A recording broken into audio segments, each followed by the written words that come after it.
రామాయణం పుట్టడానికి కారణం ఒక ప్రశ్న.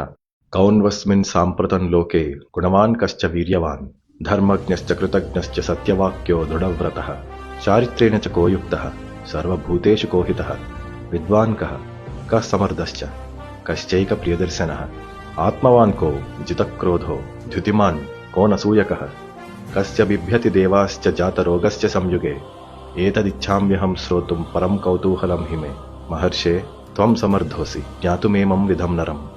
16 లక్షణాల పురుషోత్తముడు ఎవడు? అన్ని సుగుణాలకి నిధి ఎవడు?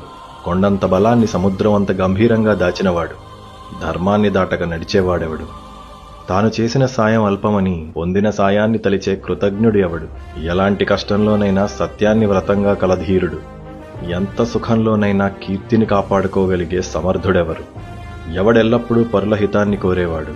జ్ఞాని ఎవడు? జ్ఞానాన్ని పంచే ముని ఎవడు? ఎవణ్ణి చూస్తే మనసు నిండిపోతుంది. ఎవడి రూపానికి అందం అసూయపడుతుంది? ఎవడు కదలని బుద్ధితో కోపాన్ని జయించినవాడు? వదిలిన అసూయతో స్వచ్ఛంగా జీవించేవాడు.